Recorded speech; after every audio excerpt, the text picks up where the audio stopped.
Assalamualaikum warahmatullahi wabarakatuh.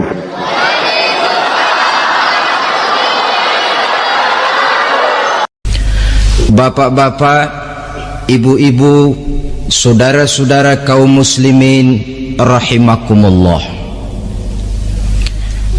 Sudah menjadi keyakinan dalam kehidupan kita bahwa segala yang ada permulaannya tentu akan ada penghabisannya. Setiap yang punya awal mesti akan punya akhir. Tidak ada keabadian dalam kehidupan dunia ini. Semuanya datang dan pergi silih berganti, berubah oleh pergeseran masa dan pertukaran waktu. Demikianlah kalau kita mau merenungi kehidupan dari alam di sekitar kita. Sejak dari kehidupan tumbuh-tumbuhan, binatang, sampai kepada kehidupan kita, makhluk bernama manusia. Lihatlah kita manusia misalnya. Dimulai sejak kita terlahir ke alam ini, keluar dari alam rahim ibu, menjadi bayi yang merah tidak berdaya, untuk kemudian berangsur meningkat menjadi anak-anak. Dari kehidupan anak-anak berubah lagi kita menjadi remaja dengan segala keceriaan dan kelincahannya, dan dari masa remaja naik lagi kita memasuki usia dewasa, untuk kemudian berangsur memasuki hari tua.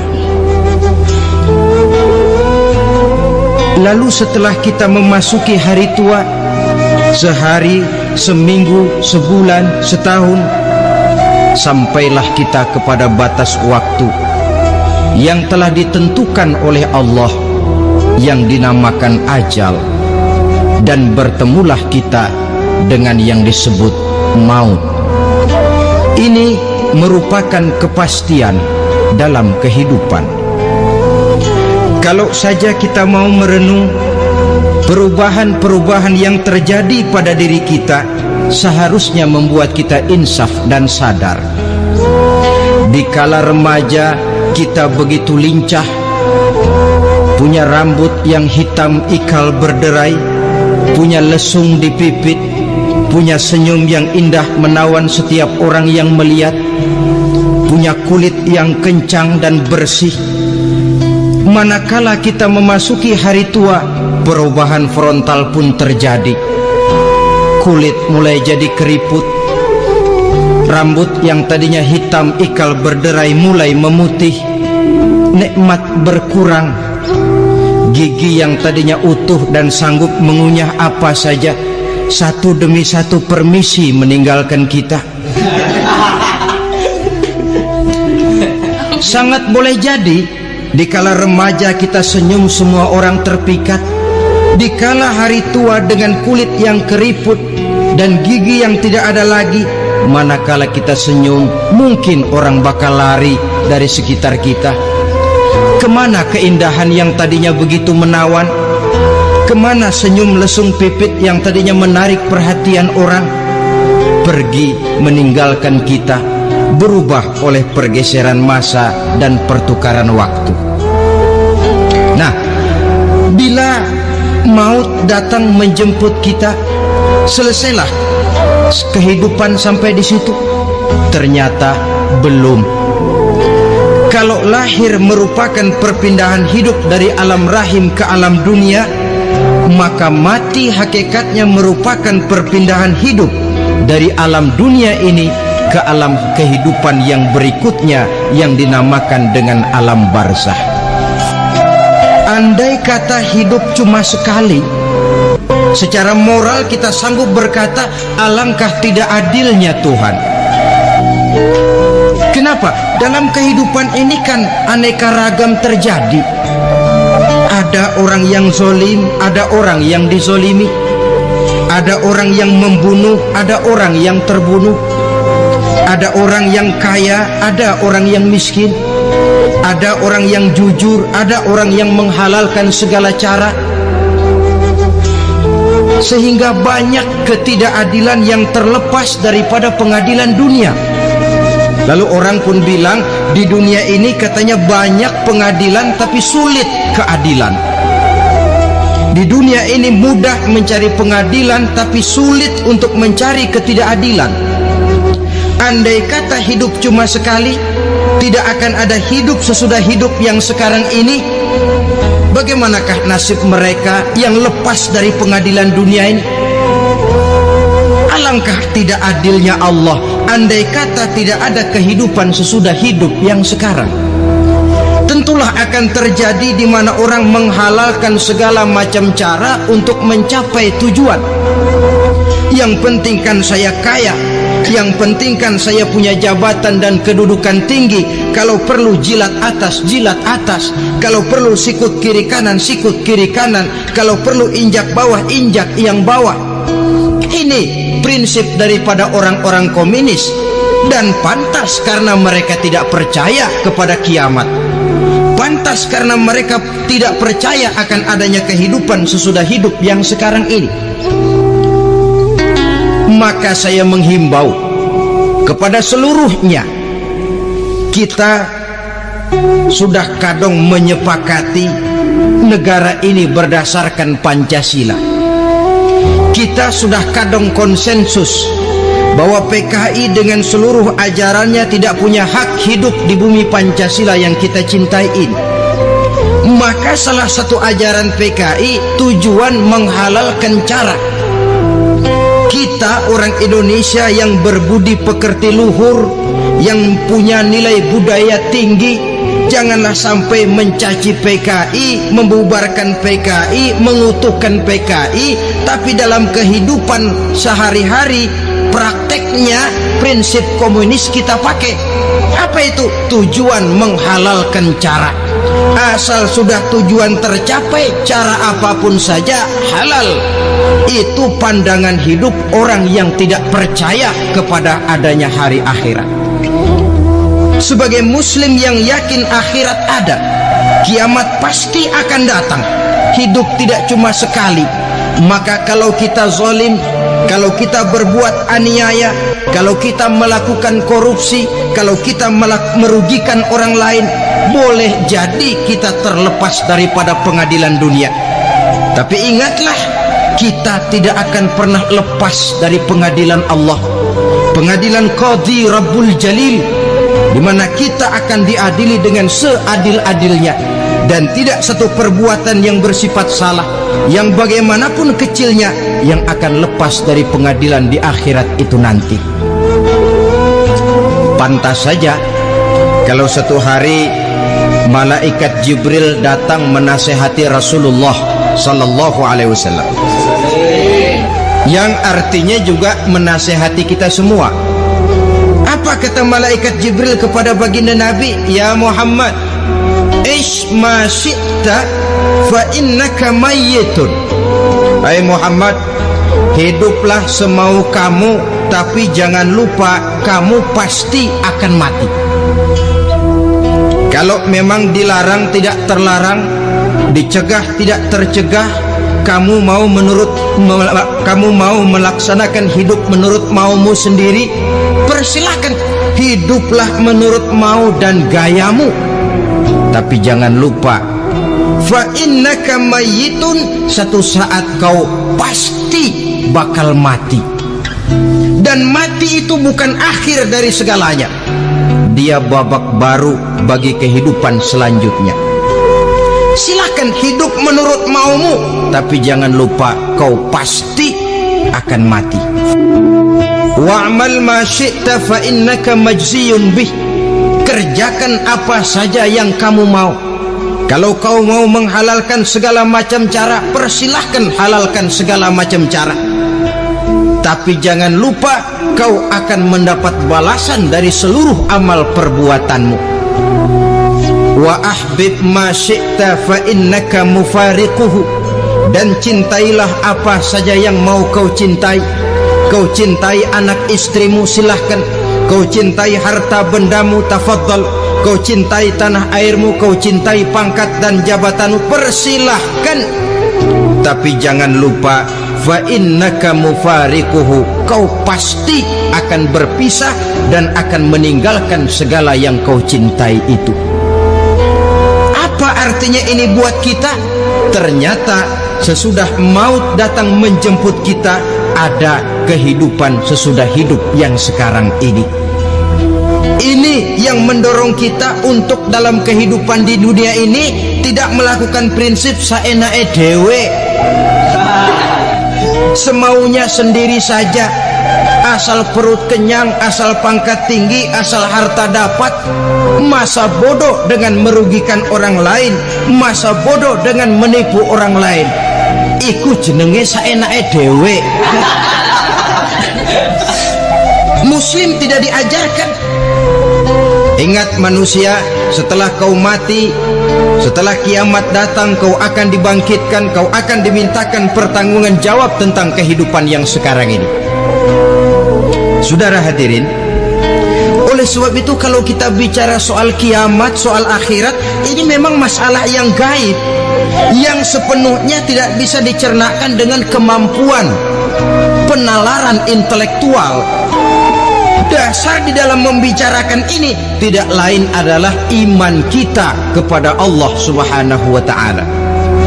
Bukan cuma zaman sekarang, dari zamannya Nabi, orang itu kalau sudah bicara kiamat, bicara akhirat, ada yang ragu-ragu, ada yang menolak sama sekali. Bukan dari zaman sekarang, dari zaman dulu. Pernah kok satu saat Rasulullah itu dakwah menceritakan, saudara-saudara, akan terjadi kiamat di mana Allah akan membangkitkan manusia dari kuburnya untuk memintakan pertanggungan jawab. Ini dalam dakwahnya Nabi pidato macam itu. Apa reaksi orang? Yang beriman ya mantap, tapi yang tidak beriman, bajingan-bajingan Quraisy ini, mereka bertepuk tangan, mengejek, mencaci. Malahan ini yang luar biasa, ada dua orang kafir namanya Ubay bin Ka'ab dan Al-As bin Wa'il. Mendengar pidato macam ini, mereka buru-buru pulang ke rumah. Ngapain? Ngambil pacul. Lalu berangkat nyari kuburan tua. Dia gali itu kuburan, tulang-tulangnya diangkut, dibawa ke depan Nabi. Ya Muhammad, tulang-tulang yang udah hancur begini, siapa yang bisa ngidupin lagi? Yang macam-macam aja kamu Muhammad, nggak rasional, nggak masuk akal. Allah menjawab. Apa kata Allah? وَضَرَبَ لَنَا مَثَلًا وَنَسِيَ خَلْقَهُ قَالَ مَنْ يُحْيِي الْعِظَامَ وَهِيَ رَمِيمٌ قُلْ يُحْيِيهَا الَّذِي أَنْشَأَهَا أَوَّلَ مَرَّةٍ وَهُوَ بِكُلِّ خَلْقٍ عَلِيمٌ. Mereka memberikan perumpamaan kepada kami, kata Allah. Mereka melupakan asal kejadiannya. Mereka bertanya, siapa yang sanggup menghidupkan tulang belulang yang sudah hancur kayak begini? Qul yuhyiha alladhi ansha'aha awwala marrah. Katakan kepada mereka Muhammad, yang akan menghidupkannya adalah Dia yang telah menciptakannya pertama kali dulu. Kalau Dia sanggup menciptakan, Dia tentu lebih sanggup lagi untuk mengembalikan reproduksi ciptaan itu sebagaimana semula. Yang paling kasihan yang ragu-ragu, akhirat itu ada apa enggak sih? Kiamat itu ada apa enggak sih? Lantaran ragu-ragu, terombang-ambing dia antara harapan dan putus asa, antara kenyataan dan idealisme. Ada yang buta sama sekali, 100% terhadap keadaan-keadaan sesudah mati. Perhatian mereka hanya tercurah kepada kehidupan sebelum mati. Yang mereka perhatikan siang dan malam tidak lebih daripada urusan perut. pergi pagi pulang sore, peras keringat, banting tulang.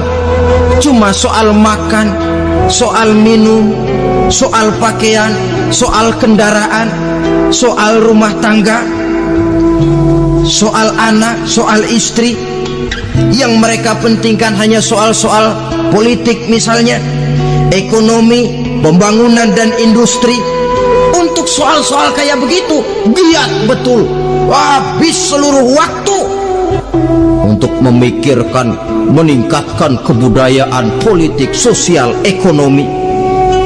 Kadang-kadang kurang tidur, kurang istirahat, berkeliaran ke sana kemari ke tempat yang jauh-jauh, sampai-sampai kadang-kadang terkena stres, penyakit darah tinggi, ginjal, lever, untuk memikirkan hal-hal yang semata-mata karena dunia saja.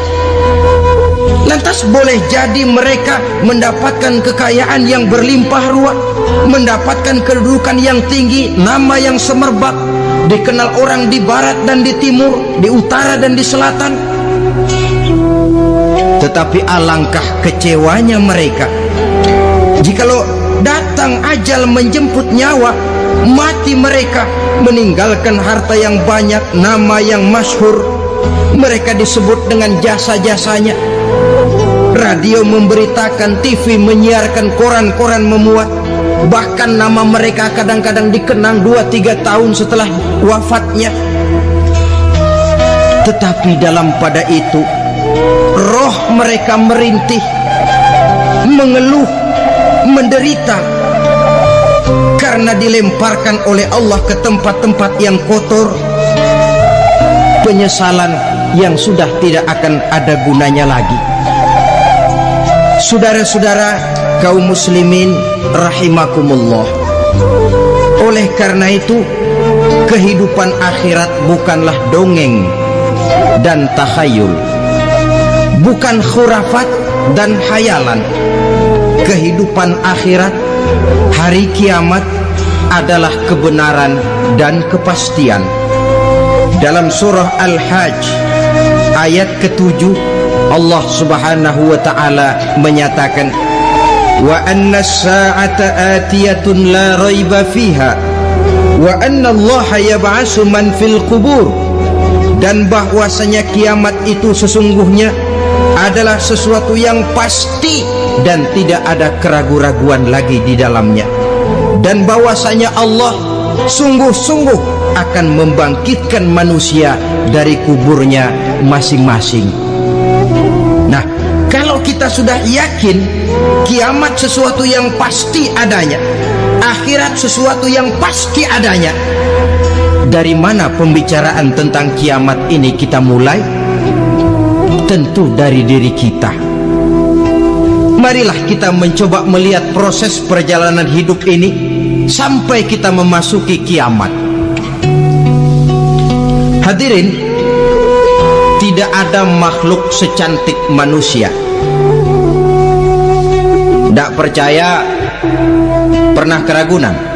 Nah, saudara masuk ke kebun binatang, segala macam makhluk ada di situ, ratusan macam jenis binatang.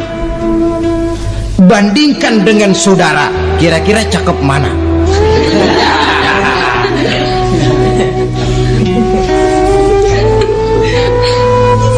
Dari seluruh makhluk yang diciptakan Allah itu, manusia fi ahsani taqwim, dalam bentuk yang paling sempurna, sejak susunan biologis sampai kemampuan berpikir. Biologis kita ya Allah, diciptakan kita begini rupa, diberikan 2 kaki untuk berjalan, 2 tangan untuk bekerja, diberikan 2 mata, dua-duanya di depan. Pernah saudara mikir kalau mata kita yang satu di depan, yang satu di belakang? Ah, rasanya nggak laku kacamata itu.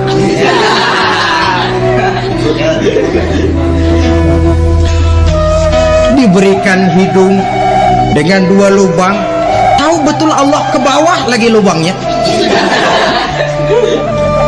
Coba pikir kalau lubang hidung kita menghadap ke atas. Aduh, kalau musim hujan repot jagain hidung.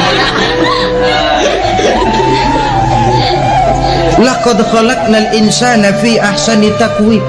Sungguh telah kami ciptakan manusia dalam bentuk kejadian yang paling sempurna ketimbang makhluk-makhluk Allah lainnya. Nah, kesempurnaan manusia ini oleh karena hidupnya terdiri dari dua unsur pokok. Pertama unsur jasmani dan kedua unsur rohani, jasad dan roh. Jasad yang terlihat sekarang ini, potongan saudara yang ngejedok di depan saya ini jasad saudara. Ini yang berasal dari sari mepati makanan yang dimakan oleh bapak ibu kita. Lalu hasil kerjasama yang baik antara ibu dengan bapak, terwujudlah kita.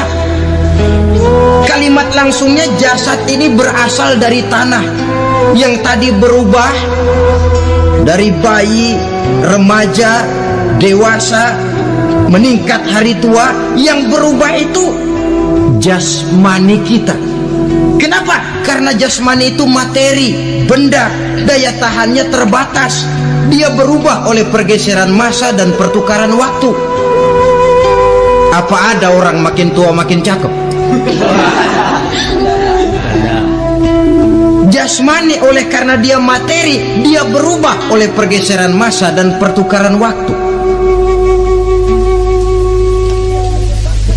Nah, yang menyebabkan jasmani itu bergerak karena ada roh di dalamnya. Ini yang menyebabkan kehidupan. Ini yang menjadi sumber kehidupan, pusat kesadaran dan pengertian dalam kehidupan manusia. Tanpa roh dalam diri kita, maka jasad kita. Pernah lihat orang mati? Nah, itu kalau orang mati, coba perhatikan. Apanya yang kurang? Kupingnya masih ada, tapi sudah tidak sanggup mendengar. Matanya masih lengkap, tapi tidak mampu melihat. Jangankan melihat, terbuka saja tidak. Mulutnya masih ada, tapi sudah tidak bicara lagi. Telinganya cukup, tapi sudah tidak sanggup mendengar. Kakinya lengkap, tapi tidak mampu lagi berjalan. Apa penyebabnya itu?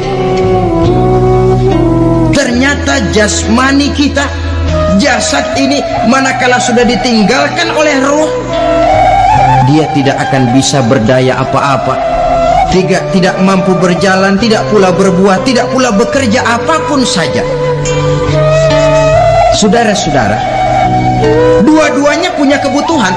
Jasmani ada kebutuhannya, rohani pun ada kebutuhannya. Jasmani yang jelas perlu makan, perlu minum, perlu tidur, perlu pakaian dan sebagainya. Nah, apabila saat berpisah datang, ajal sampai, berpisahlah roh dan jasad. Dan itulah yang dinamakan dengan maut. Jadi apa sih mati itu?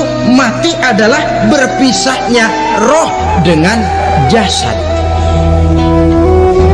Sebab itu Islam sangat menganjurkan kita untuk banyak-banyak mengingat mati.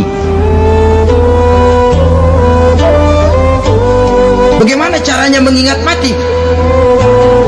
Pertama, mati itu kan pasti. Kira-kira yang hadir di sini ada yang nggak mati nggak kira-kira? Semuanya bakal mati kan? Berani? Berani. Sekarang mau? Saudara, sebenarnya kalau kita merenung lebih jauh, orang itu tidak perlu takut mati. Walaupun tidak boleh terlalu berani menghadapi mati. Karena bagaimanapun takutnya kita kepada mati, toh dia pasti datang. Bagaimanapun beraninya kita mati, kalau belum ajal ya tidak mati juga. Jadi muslim itu kan harus berani menghadapi hidup dan tidak takut menghadapi mati. Mati adalah sesuatu yang pasti. Muslim dianjurkan banyak-banyak mengingat mati dalam kehidupan. Caranya bagaimana? Pertama, berziarah, nengokin teman yang sakit. Ya, suka nengokin teman yang sakit enggak? Oh, itu pahalanya kata Nabi.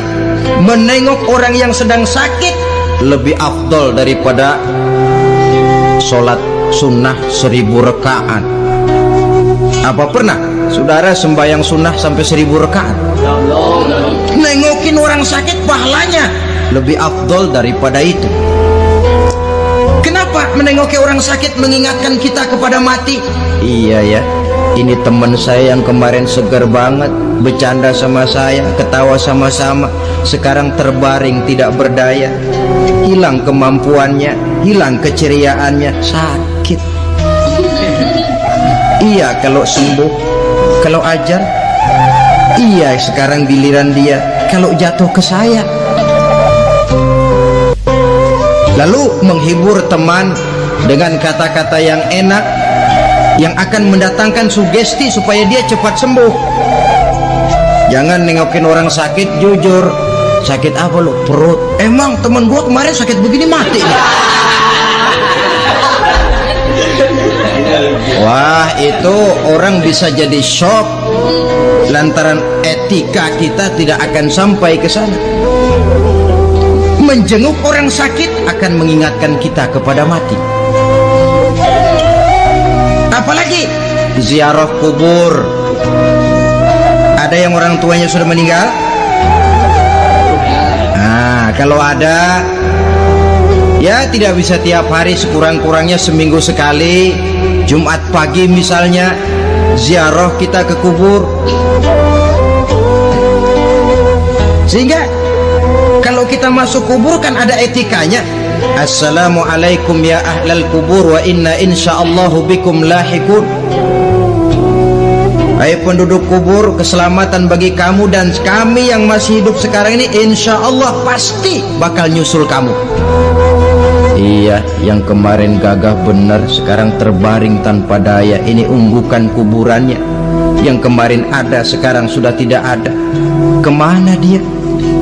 Kami satu saat pasti akan begini. Ingat mati.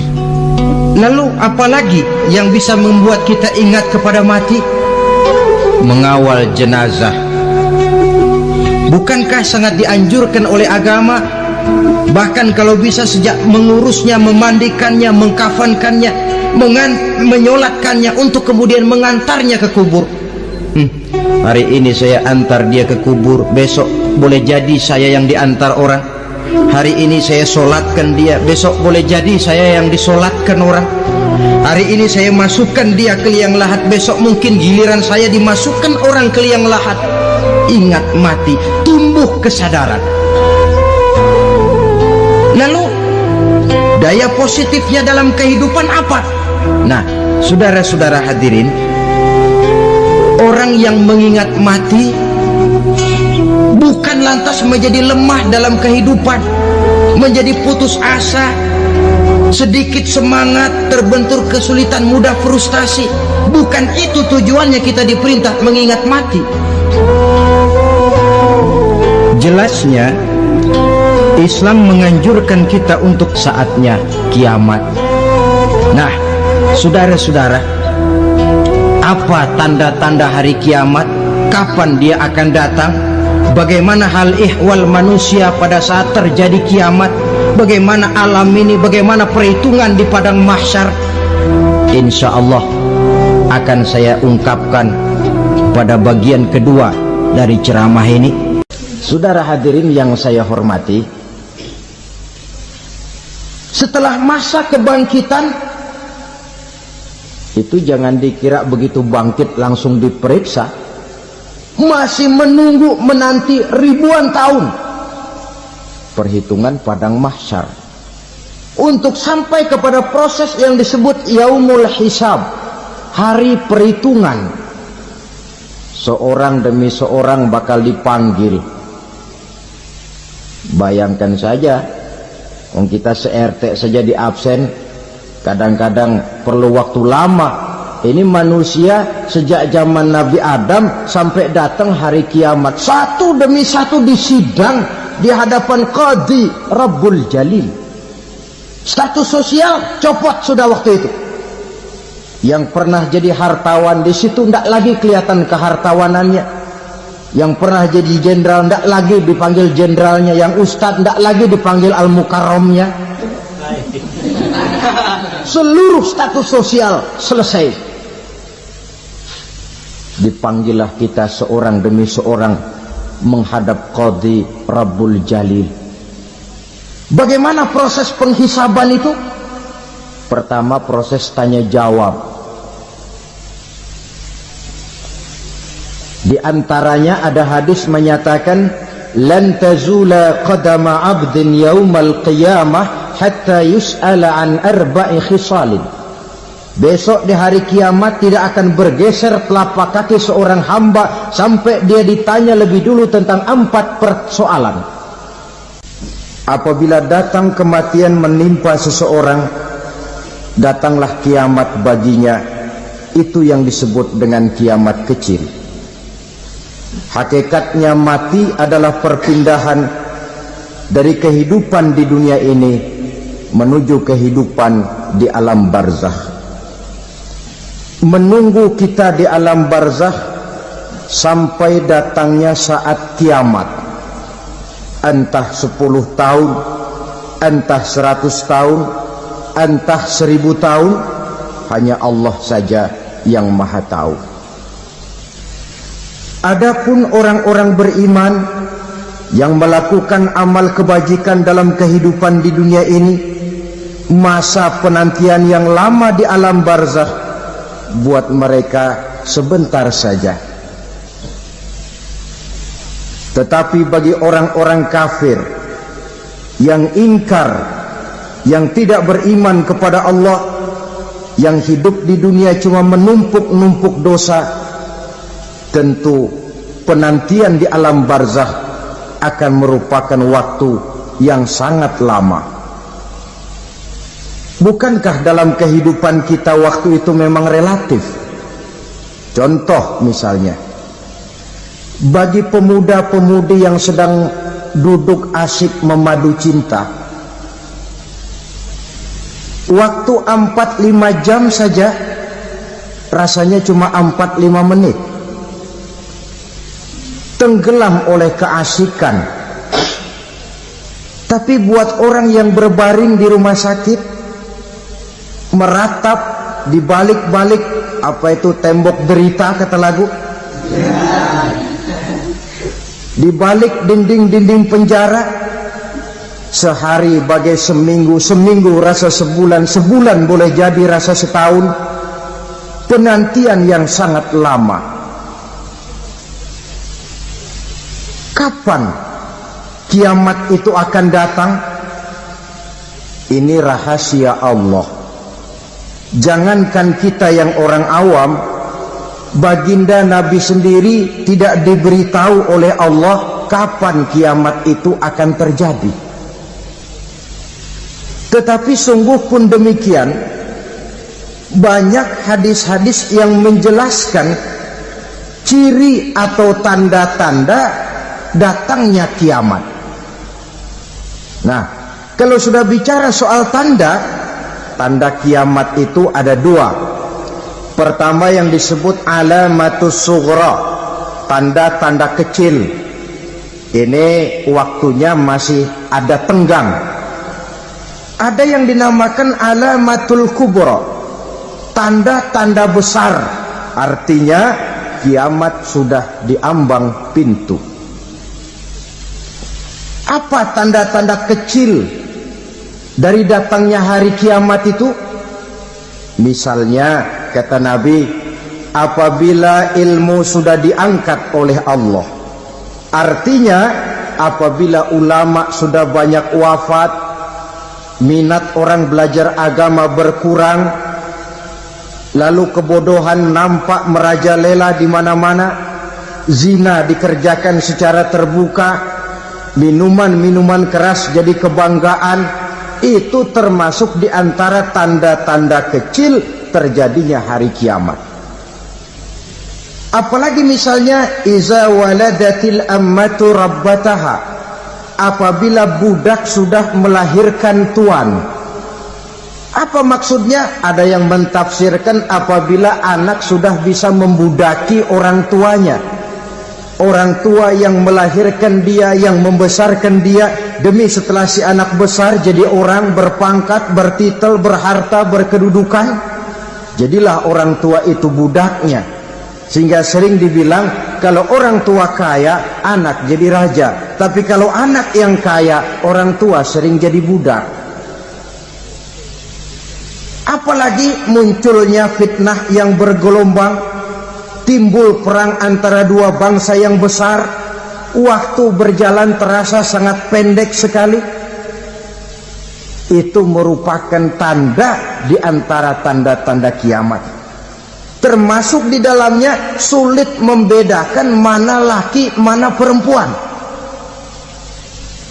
Kan kalau tanda-tanda kayak begini sekarang sudah banyak kita lihat kan. Ulama banyak wafat, penggantinya sulit.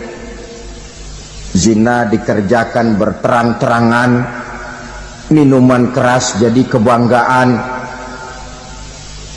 banyak anak membudaki orang tuanya, sulit membedakan mana laki mana perempuan. Kadang-kadang dari belakang kita lihat perempuan bener, begitu kita colek nengok jenggotan.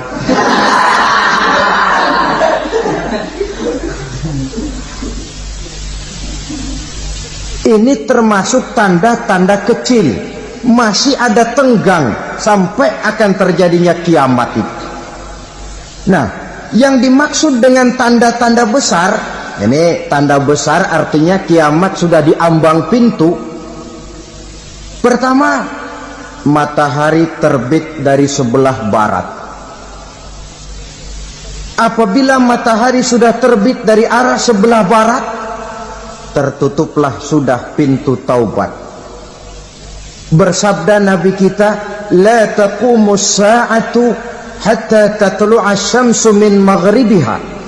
Tidak akan datang hari kiamat sampai matahari terbit dari arah sebelah barat.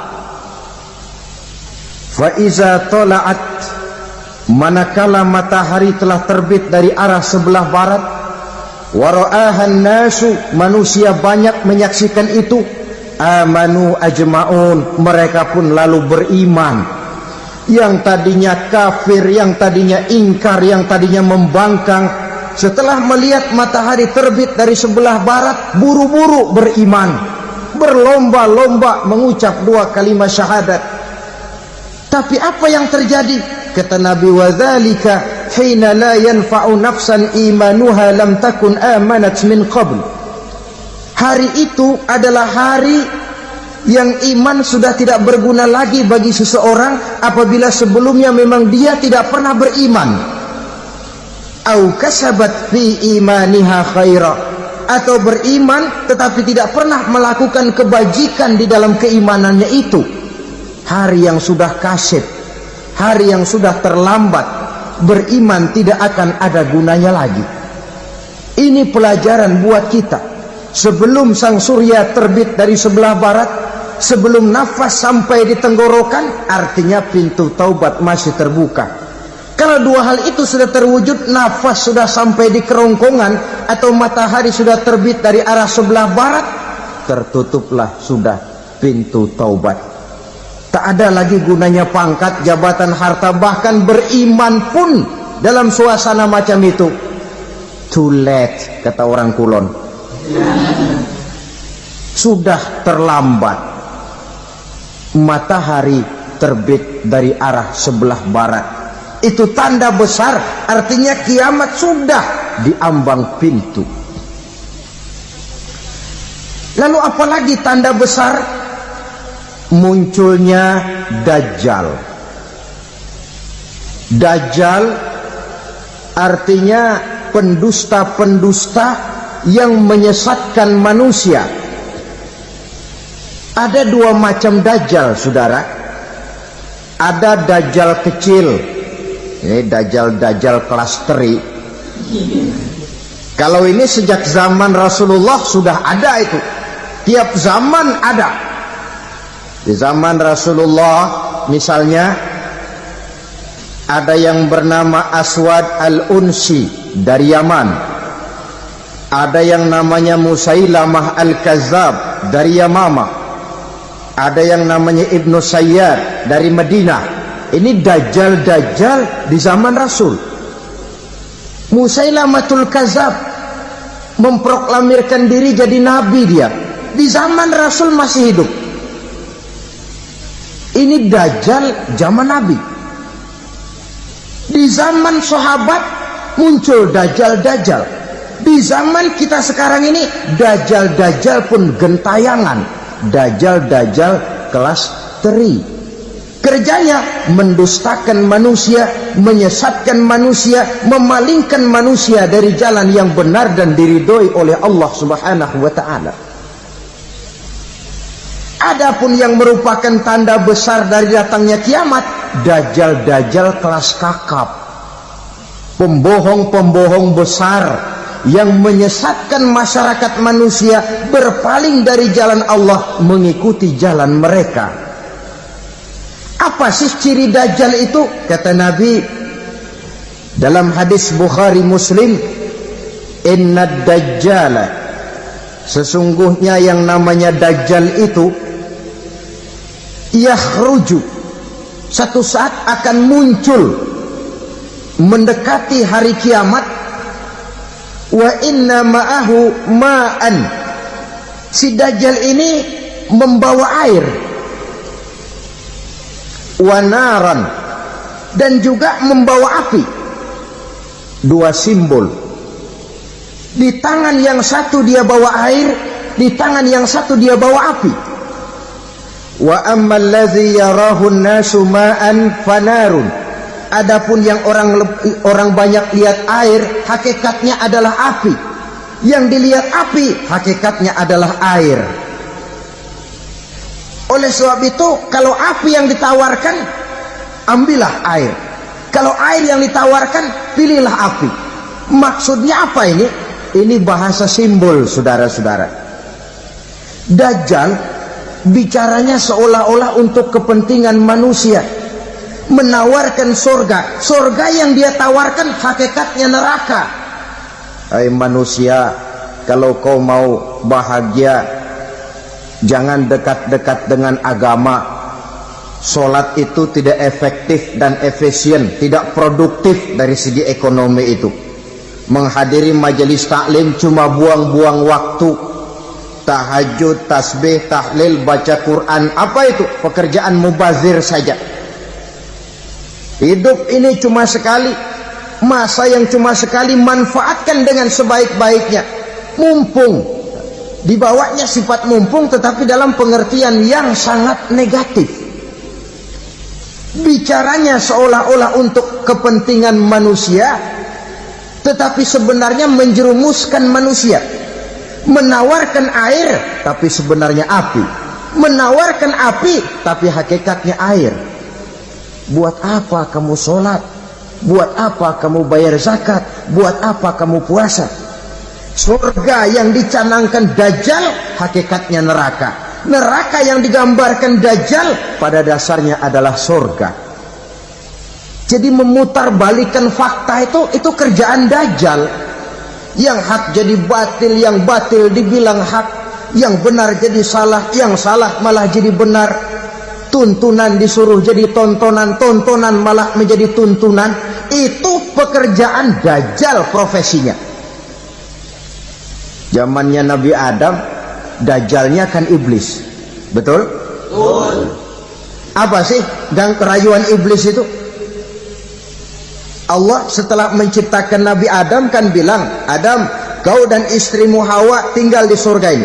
Seluruh fasilitas yang ada di surga persilahkan kau nikmati. Satu yang tidak boleh, jangan coba-coba dekati pohon khuldi. Dekat saja jangan, apalagi sampai memetiknya. Datang Dajjal yang namanya iblis ini. Adam, kamu tahu nggak kenapa tidak boleh makan buah khuldi? Ya nggak tahu, pokoknya saya dilarang. Bodoh kamu Dam. Khuldun artinya kekal. Kalau kamu makan itu buah, kau akan kekal di surga buat selamanya. Allah tidak kepengen, maka dilarang kamu makan buah khuldi. Kalau kau ingin kekal di surga Adam, makan saja. Saya bicara begini ini untuk kepentingan kamu Adam. Ini kan ciri-ciri Dajjal. Bicaranya sih seolah-olah untuk kepentingan Nabi Adam, hakikat sebenarnya menjerumuskan Nabi Adam supaya ingkar dan melanggar larangan dari Allah Subhanahu wa ta'ala. Jadi setelah muncul Dajjal, timbul kekacauan-kekacauan di masyarakat. Banyak yang terpengaruh, terpedaya dan terpesona. Termasuk mereka yang memproklamirkan diri jadi nabi, mereka yang memproklamirkan diri jadi rasul di zaman sesudah Rasulullah wafat.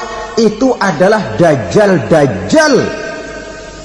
Maka saya ingatkan, kalau di zaman kita sekarang ini ada orang ngaku jadi nabi, ada orang ngaku jadi rasul, biar bahasa Arabnya kental,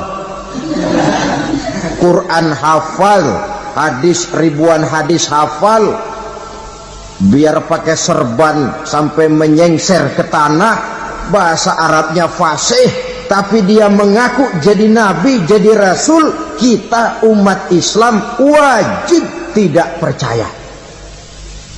Wajib untuk tidak percaya.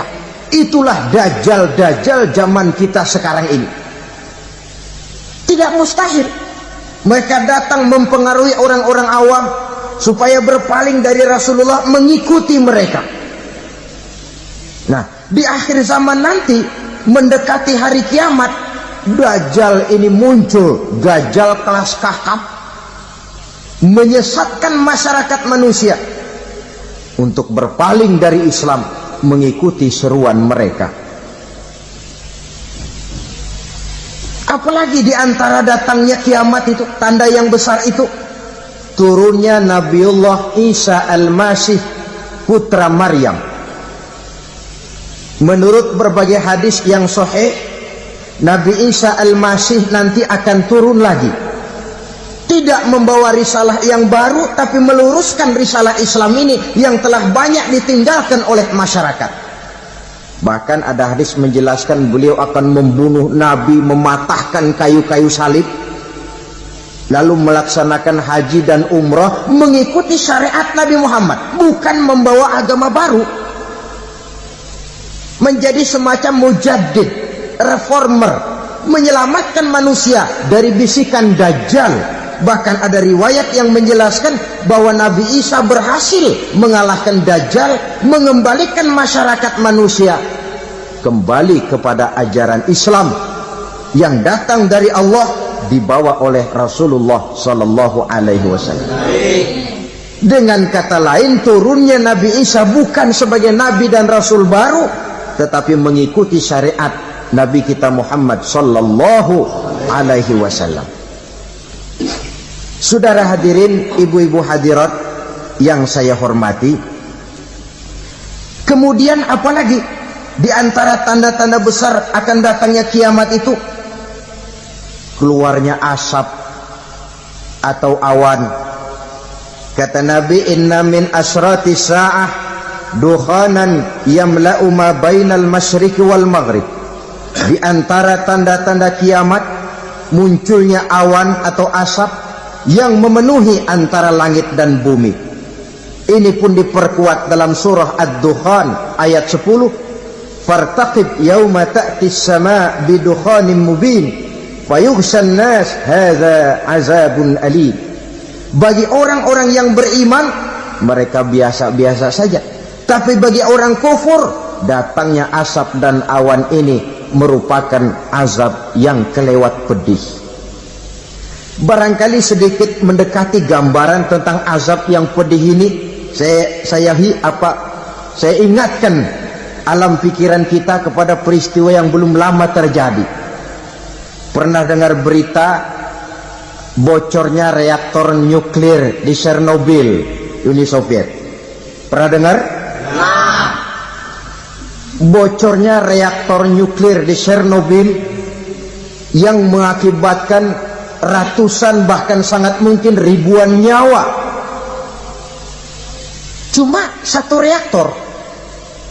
Bagaimana kalau seluruh cadangan nuklir yang dimiliki oleh para negara adik kuasa ini diledakkan?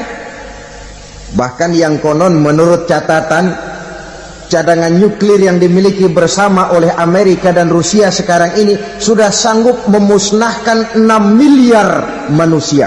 1,5 kali lebih banyak dari jumlah manusia yang nongkrong di permukaan bumi ini. Saudara-saudara hadirin yang saya hormati,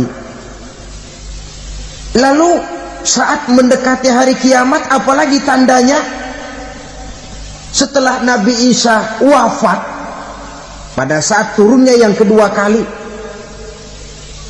lalu Allah meniupkan angin sejuk, semua orang-orang beriman, orang-orang baik wafat, sehingga penghuni bumi ini cuma tinggal lagi terdiri dari orang-orang kafir. Tidak ada lagi di bumi ini yang bisa mengucapkan Allah. Sehingga dalam hadis qudsi itu ada keterangan, Innallaha azza wa jalla yaqulu li Israfil. Allah pernah pesan kepada malaikat Israfil, kata Allah, Israfil, iza sami'ta qailan yaqul Allah Allah fa akhirin nafah 40 sanatan ikraman liqailiha. Hai Israfil, apabila kau dengar di permukaan bumi masih banyak orang yang mengucapkan Allah Allah, maka tunda sangkakala kiamat itu 40 tahun. Untuk apa? Ikraman liqailiha, menghormati orang yang mengucapkan Allah Allah itu. Wah, jadi karena sekarang masih banyak yang mengucapkan Allah, besar hatilah kita, masih jauh kiamat itu. Tapi jangan lupa, kiamat pribadi, kiamat kecil itu yang gak kita sangka-sangka. Ajal datang mencabut nyawa, itu kiamat pribadi. Dan itu yang pasti kita hadapi. Dan itu yang membuat kita tidak boleh bersikap main-main di dalam kehidupan sekarang ini. Saudara hadirin yang saya hormati, tidak ada lagi orang-orang muslim. Seluruh penduduk dunia ini kafir. Lalu terciptalah struktur sosial yang berlandaskan prinsip hidup semau gue. Bakal terjadilah prinsip di mana yang kaya menyantap yang miskin, yang kuat menindas yang lemah. Hidup sudah bagaikan di rimba belantara, berlaku hukum rimba. Siapa yang kuat dia yang menang, siapa yang lemah menjadi mangsa. Timbul kekacauan, maksiat merajalela, munkarat menjadi-jadi, sehingga isi bumi ini penuh dengan segala macam perbuatan dosa. Tidak ada perlunya lagi alam diperpanjang temponya. Datang saat yang sudah dijanjikan oleh Allah Azza wa Jalla, maka terjadilah yang disebut kiamat kubra, kiamat besar, kiamat hancur-hancuran. Bagaimana kejadian ini dimulai? Dalam surah Az-Zumar ayat 68, Allah Subhanahu wa taala berfirman, wa nufikha fis-suri fasa'iqa man fis samawati wa man fil ardi illa man sya'allahu. Maka manakala ditiuplah sangkakala, terkejutlah seluruh yang ada di langit dan seluruh yang ada di bumi. Bila saat kiamat datang, Allah perintah malaikat Israfil, Israfil, tiup sangkakalamu. Ditiuplah sangkakala oleh malaikat Israfil. Yang akibat daripada tiupan itu, seluruh yang ada di langit, seluruh yang ada di permukaan bumi terkejut. Yang ada di langit siapa? Malaikat kan. Bayangin aja kalau malaikat kaget, apalagi kita. terkejut seluruh makhluk yang ada di bumi, yang ada di langit mendengar suara sangkakala itu. Bunyinya tidak sanggup kita bayangkan dahsyatnya. Ledakan nuklir, ledakan neutron, belum apa-apa ketimbang bunyi sangkakala malaikat Israfil ini. Nah, lalu mendengar bunyi sangkakala ini, gemparlah makhluk, kacaulah alam. Bumi gempa, planet-planet bertabrakan, gunung meletus, air laut tumpah ke darat, angin topan bertiup, halilintar menyambar.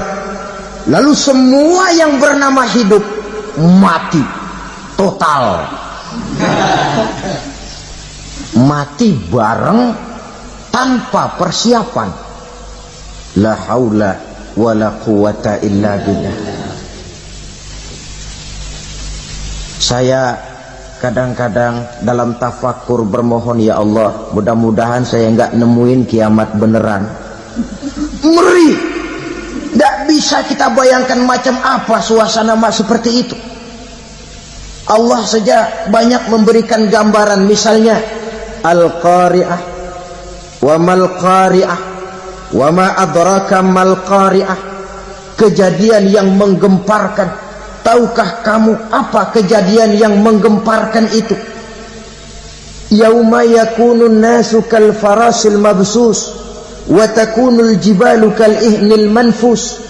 Pada saat itu manusia berterbangan bagai kupu-kupu, gunung berterbangan seperti kapas ditiup angin. Gunung saja macam kapas, konon lagi manusia. Kematian total, mulai semut sampai gajah mati, jin mati, iblis mati, malaikat mati. Malaikat saja mati. Saudara hadirin yang saya hormati, kematian total yang tanpa persiapan. Orang bilang, Pak, kalau mati bareng begitu yang repot malaikat maut dong ya. Cabut sana, cabut sini. Itu kalau menurut logika kita, mestinya begitu menurut logika. Tapi logika juga yang bilang nggak perlu serepot itu. Sebab untuk mematikan listrik di wilayah DKI, di wilayah Jakarta, nggak perlu tiap rumah didatengin matiin, ya lama. Cukup dari kantor pusatnya saja PLN, tekan satu tombol, gelaplah seluruh Jakarta. Saudara hadirin yang saya hormati, kematian total. Lalu setelah kematian total, planet-planet juga mati, dalam arti tidak bergerak dan beredar. Angin mati, dalam arti tidak bertiup. Air mati, dalam arti tidak ada riak gelombang. Pokoknya semua mati. Kullu nafsin za'iqatul maut, semua yang bernafas mati. Dalam ayat lain, kullu man 'alaiha fan, semua yang ada di permukaan bumi fana. Yang kekal cuma Allah Subhanahu wa ta'ala. Yang paling belakang mati malaikat maut dan malaikat Israfil. Tapi mati juga sesuai dengan janji Allah. Menurut hadis Bukhari Muslim dari Abi Hurairah, masa tenggang waktu antara kematian total pada tiupan sangkakala pertama dengan proses kebangkitan pada tiupan sangkakala kedua 40 lamanya. Tidak dijelaskan oleh Abi Hurairah 40 jam, apa 40 hari, apa 40 tahun. Hadis-hadis cuma menyebutkan 40 saja. Sunyi alam, yang tinggal cuma Allah saja lagi. Ketika itu Allah berseru-seru, katanya, limanil mulkul yauma, siapa para penguasa hari ini? Mana itu raja-raja dan penguasa yang dulu mengaku jadi Tuhan? Fir'aun mana? Fir'aun sekarang, yang dulu jadi raja, merasa berhasil, sombong, lalu tidak mau turun-turun dari kekuasaannya, sampai kepada puncak kekurang ajarannya, mengangkat diri jadi Tuhan. Mana itu Fir'aun? Namrus, mana sekarang Namrus? La ilaha illa ana, ternyata tidak ada Tuhan lain selain daripada aku, kata Allah. Proses kemudian, saudara-saudara, turunlah hujan dari langit. 40 lamanya hujan itu, tidak jelas juga 40 jam apa 40 hari. Setelah air turun membasahi, datanglah tiupan sangkakala yang kedua. Semua yang bernama mati bangkit dari kuburnya masing-masing. Ini yang disebut Yaumul Ba'thi, hari kebangkitan.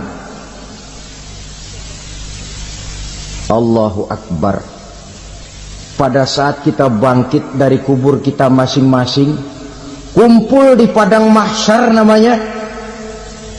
Bayangin aja, saya sendiri nggak sanggup bayangin. Manusia sejak zaman Adam sampai zaman kiamat kumpul bareng di tempat sama. Berapa banyaknya itu?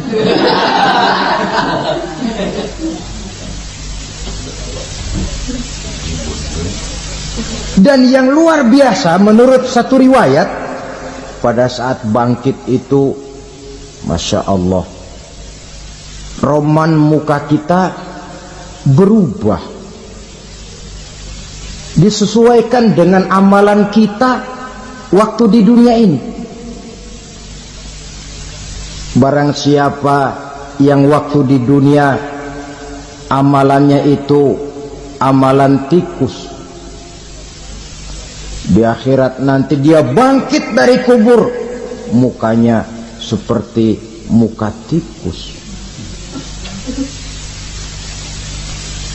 Gagah betul badannya, tapi mukanya seperti tikus. Kenapa? Amalannya waktu di dunia seperti amalan tikus. Apa amalan tikus itu? Suka ngegeragoti barang yang sudah disimpan rapi-rapi. Orang sudah simpan uang rapi-rapi, simpan perhiasan rapi-rapi, digeragoti oleh tikus. Maling-maling, pencoleng-pencoleng, koruptor-koruptor, itu nanti di akhirat nanti kita lihat mukanya seperti muka tikus. Oh, ini waktu di dunia suka nyolong, mukanya seperti muka tikus. Barang siapa yang waktu di dunia ini amalannya itu amalan macan, dia akan bangkit nanti mukanya seperti muka macan. Apa amalan macan? Macan itu amalannya menang-menangan. Orang yang mau menang saja nggak mau mengalah. Coba lihat di hutan, kenal hutan nggak? Di hutan, raja hutan di mana-mana pasti macan, betul kan? Betul. Padahal hutan belum pernah bikin pemilihan umum. Tapi macan tidak peduli ada pemilihan umum apa tidak, pokok saya raja. Sebab apa? Macan jadi raja itu bukan karena benar, tapi karena kuat jadi raja. Setelah dia jadi raja, rakyat hutan yang mesti dilindungi malah dimakan oleh raja macan. Kambing rakyat hutan dimakan oleh macan. Ayam rakyat hutan dimakan oleh macan. Itu nanti kita lihat di akhirat itu mukanya seperti muka macan, gagah betul. Lalu barang siapa yang di dunia ini amalannya itu seperti amalan anjing, nanti dia punya muka seperti muka anjing. Apa amalan anjing? Pertama, anjing itu kalau disuruh jaga rumah, dia tidak bisa membedakan mana maling, mana tamu. Biar yang datang maling, kalau bawa tulang, anjing kalem. Yang kedua, anjing itu akan setia kepada siapa saja yang memberinya roti. Siapa yang memberinya roti, itulah majikannya. Apa kata majikannya, pasti dia laksanakan. Soal benar atau salah, dia tidak peduli. Setelah anjing dapat roti, dia tidak punya pilihan lain kecuali bilang, abdi mah kumaha juragan wae ayeuna mah.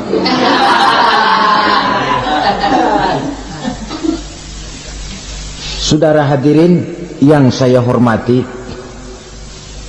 berkumpul di padang mahsyar, tiap orang sibuk dengan persoalannya masing-masing.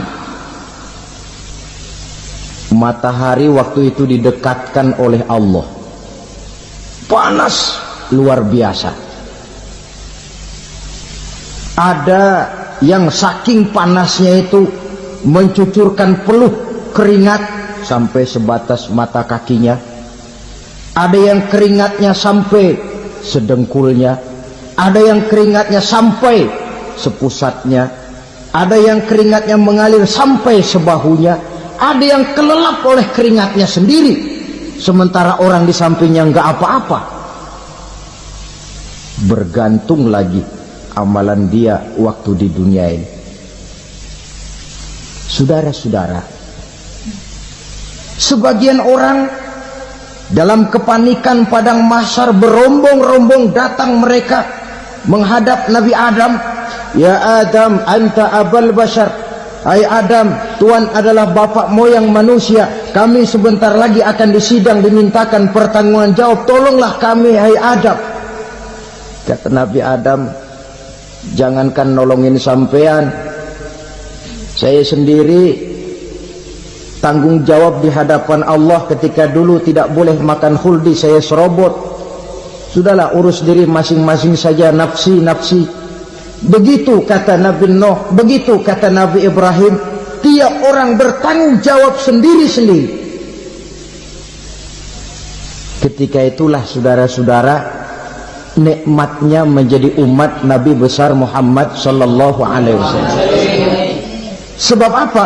Walaupun menurut abjad kita ini umat paling belakang, kan paling belakang kita ini toh, karena Nabi Muhammad adalah Nabi akhir, tapi akan dihisap lebih dulu, lewat di atas sirat lebih dulu, masuk surga lebih dahulu ketimbang umat-umat belakangan. Ketika Rasul mendekati ajal, beliau tanyakan itu kepada malaikat Jibril. Malaikat Jibril berkata, Muhammad jangan khawatir, Allah sudah berjanji, inni haramtul jannata ala sairil anbiya hatta tadkhulaha anta wa haramtuha ala sairil umami hatta tadkhulaha ummatuka. Surga aku haramkan buat seluruh nabi kecuali kalau engkau Muhammad sudah masuk ke dalamnya, dan surga aku haramkan buat seluruh umat kecuali kalau umatmu Muhammad sudah masuk ke dalamnya. Logikanya, walaupun menurut abjad kita umat paling belakang, bakal dihisab paling dulu, lewat di atas sirat paling dulu, masuk surga paling dulu, kalau mampir ke neraka juga paling dulu. Ya resiko. Jangan mau enaknya aja paling dulu. Saudara hadirin yang saya hormati, setelah masa kebangkitan itu jangan dikira begitu bangkit langsung diperiksa, masih menunggu menanti ribuan tahun perhitungan padang mahsyar untuk sampai kepada proses yang disebut yaumul hisab, hari perhitungan. Seorang demi seorang bakal dipanggil. Bayangkan saja, kita se-RT saja di absen, kadang-kadang perlu waktu lama. Ini manusia sejak zaman Nabi Adam sampai datang hari kiamat, satu demi satu disidang di hadapan Qadhi Rabbul Jalil. Status sosial copot sudah waktu itu. Yang pernah jadi hartawan di situ tidak lagi kelihatan kehartawanannya. Yang pernah jadi jenderal tidak lagi dipanggil jenderalnya. Yang ustadz tidak lagi dipanggil al-mukarramnya. Seluruh status sosial selesai. Dipanggillah kita seorang demi seorang menghadap Qadhi Rabbul Jalil. Bagaimana proses penghisaban itu? Pertama, proses tanya jawab. Di antaranya ada hadis menyatakan, lan tazula qadama 'abdin yaumal qiyamah hatta yus'ala an arba'i khisalin. Besok di hari kiamat tidak akan bergeser telapak kaki seorang hamba sampai dia ditanya lebih dulu tentang 4 persoalan. Tentang ilmunya. Kemana ilmu itu diamalkan? Tentang umurnya. Di mana umur itu dihabiskan? Tentang masa mudanya. Kemana masa muda itu dipakai? Tentang hartanya. Dari mana harta itu didapat dan kemana harta itu dibelanjakan. Ini termasuk proses tanya jawab. Jadi kalau istilah pengadilan dunia, nama Fulan bin Fulan. Kamu waktu di dunia diberikan umur panjang untuk apa? Pernah mengalami masa muda, kemana kau habiskan masa remajamu? Kau diamanahkan ilmu, dengan apa ilmumu kau amalkan? Kau diberikan harta, dari mana harta kau dapat, kemana kau belanjakan? Tak seorang pun yang bisa mungkir. Sebab apa? Dikala itu yang menjadi saksi bukan orang. Yang menjadi saksi adalah seluruh anggota badan kita. Tangan bicara, kaki jadi saksi terhadap seluruh amalan yang pernah kita kerjakan pada saat kehidupan di alam dunia ini. Selesai proses tanya jawab, lalu diperlihatkan buku catatan kita waktu hidup di dunia ini. Jangan lupa Allah itu menyiapkan 2 superkomputer kepada kita. Sebelah ditempelin sebelah kanan, yang sebelah tempelin di sebelah kiri. Komputer itu namanya Raqib dan Atid. 2 malaikat yang apabila baik kita lakukan, refleks saja akan menulis kebajikan kita. Jahat kita kerjakan akan tertulis. Catatan itu nanti diperlihatkan kepada kita. Waduh, alangkah malunya pada saat diperlihatkan catatan kita, buku rapot kita merah melulu. Barangkali diperiksa sambil diomelin, brengsek lo. Buku merah melulu begini, bagaimana waktu hidup di dunia? Tidak cukup diperlihatkan buku catatan kehidupan, rekaman kehidupan. Rekaman kehidupan kita secara utuh sejak terlahir sampai ajal datang merenggut nyawa. Barangkali mirip dengan video sekarang ini, di mana terekam dengan baik seluruh kegiatan kita sejak yang sekecil-kecilnya sampai kepada yang sebesar-besarnya. Untuk kemudian kita pun menerima balasan.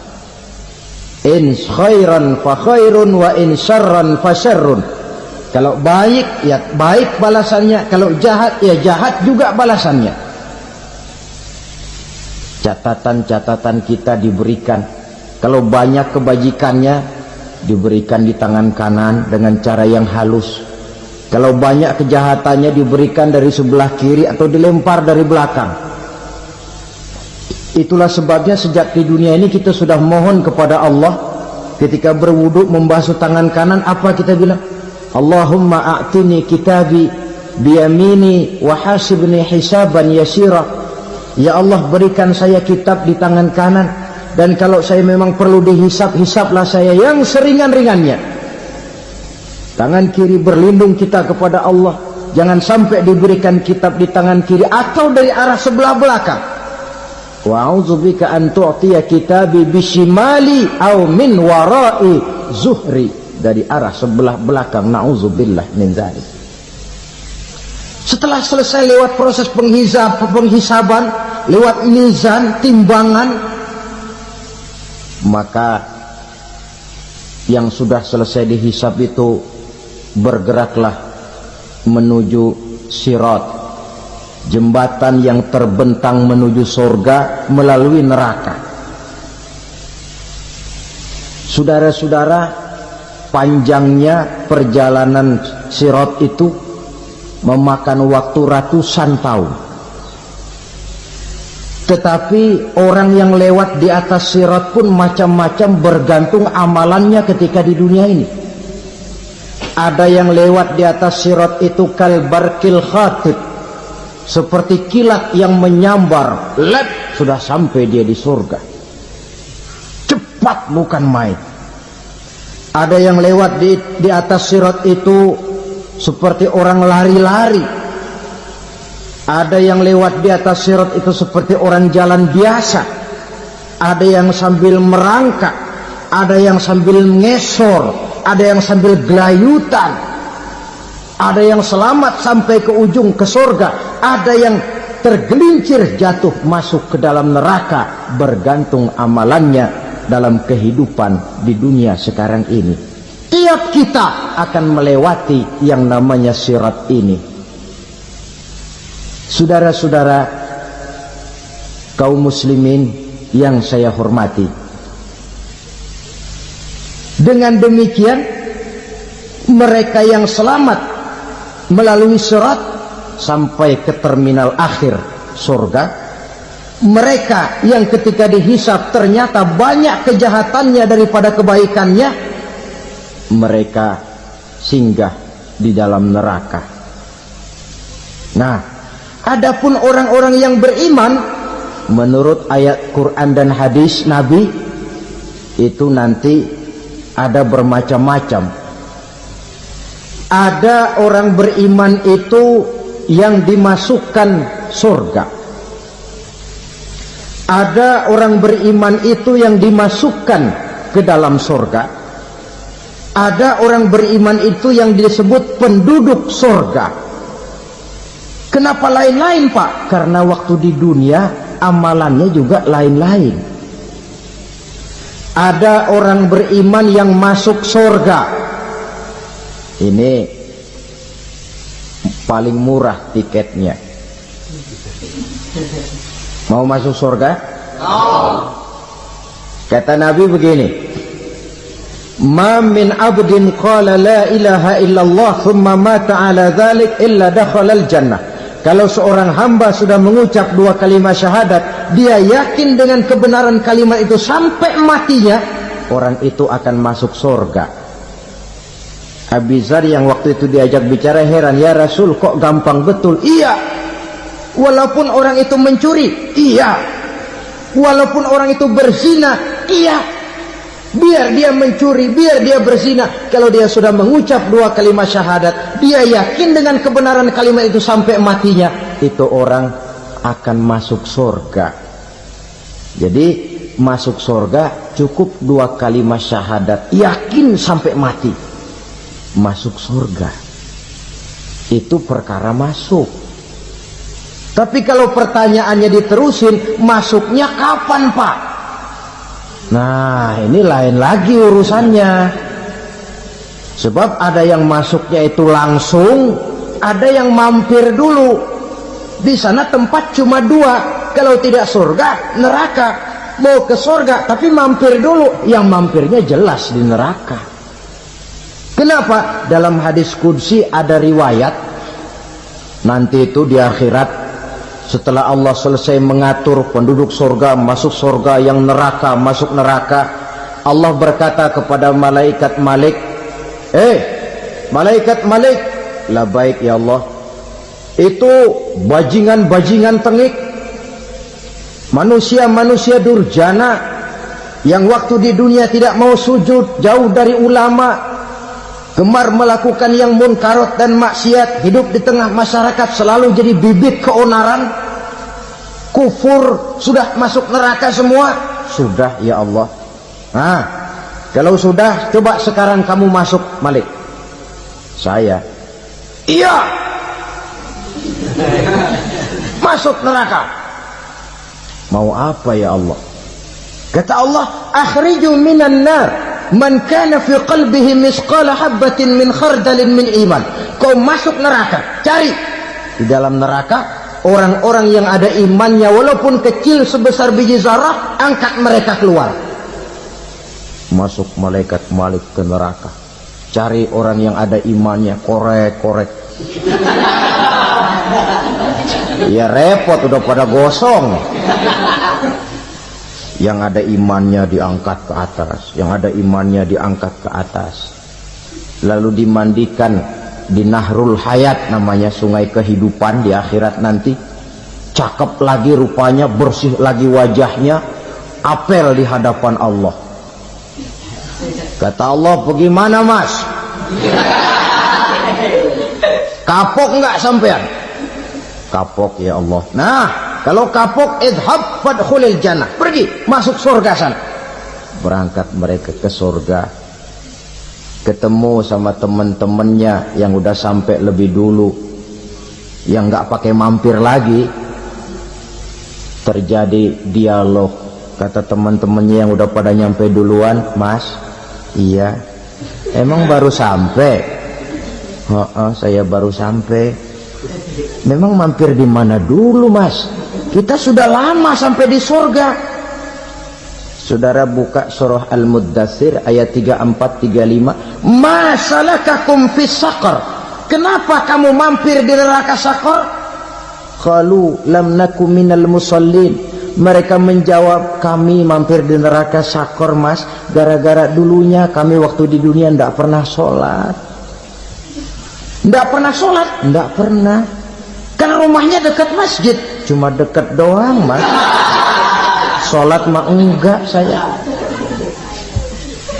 Enggak pernah ngasih makan fakir miskin, tidak pernah hadir di majelis taklim, pendeknya tidak pernah melakukan kebajikan. Maka saya pun mampir di neraka Saqar.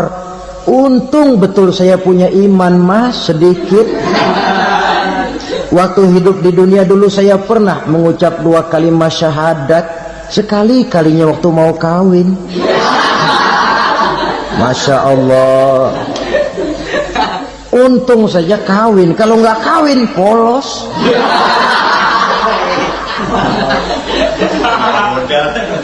Itu juga pengulu sudah setengah mati ngajarin. Asyhadu alla, asyaduaan.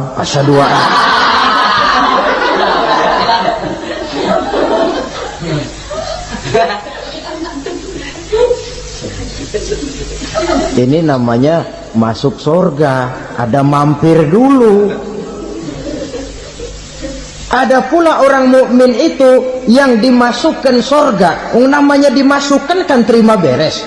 Saya masuk ke rumah, jalan sendiri, cari tempat sendiri. Saya dimasukkan ke dalam rumah, terima beres, pokok ada di dalam, itu dimasukkan namanya. Nggak pakai mampir. Tapi tentu tiketnya lebih mahal ketimbang yang pertama tadi. Apa kata Allah? Innal ladzina amanu wa amilus salihat la ukaffiranna anhum sayyi'atihim wa la udkhilannahum jannah. Sesungguhnya orang-orang yang beriman kemudian beramal soleh, kami hapuskan segala dosa dan kesalahannya, kami masukkan mereka ke dalam surga. Lihat ayatnya, Allah yang memasukkan, kita yang dimasukkan. Tidak pakai transit, tidak usah mampir. Cuma tidak cukup syahadat, tidak cukup amanu, tapi diiringi dengan wa'amilus salih. Iman, amal. Tidak cukup syahadat, lalu dibuktikan dia sholat, dia zakat, puasa, lalu dia melakukan berbagai macam kebajikan. Ini yang menyebabkan dia tidak pakai mampir di tempat yang bernama Saqar. Lalu ada pula orang mukmin itu yang disebut penduduk surga. Wah, ini sudah VIP ini.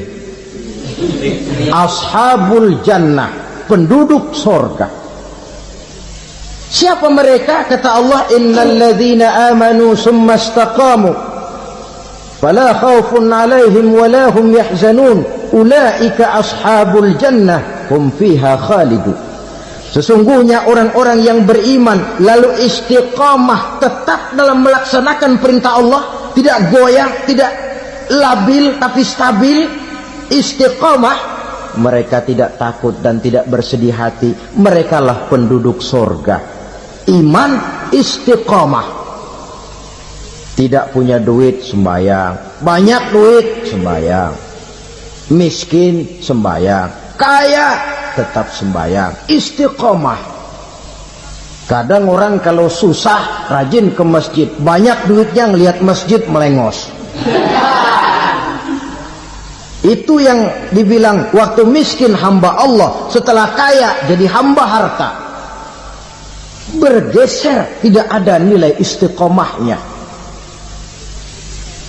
Saudara-saudara, dengan begitu penduduk neraka itu dua.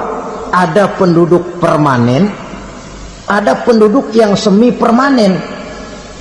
Yang semi permanen orang-orang beriman yang mempunyai dosa besar. Mereka masuk ke neraka untuk menerima azab sesuai dengan dosanya. Bila selesai masa azab itu, mereka akan diangkat untuk ditempatkan kembali ke dalam surganya Allah Subhanahu wa ta'ala. Nah, dikala itulah saudara-saudara, ada yang disebut syafaat dari Rasulullah Sallallahu Alaihi Wasallam. Tapi tentu jangan lupa, syafaat ini ibarat kain menambal dia. Kita punya kain bolong-bolong sedikit, syafaat yang menambal. Solat kita ada kurang dikit, sedekah kita ada campur riak dikit, amalan kita ada tidak karena Allah dikit, kita berharap syafaat. Jadi biarlah kain masih bolong-bolong, yang penting punya kain. Tapi kalau kainnya tidak ada, yang ditambal apanya? Solat tidak, puasa tidak, zakat tidak, berharap syafaat saja. Ya, terlalu berlebihan itu. Saudara hadirin yang saya hormati, apabila selesai proses penghisaban, proses penghitungan, maka dikala itulah manusia terbagi dalam dua kelompok besar. Fariqun fil jannah wa fariqun fis sa'ir.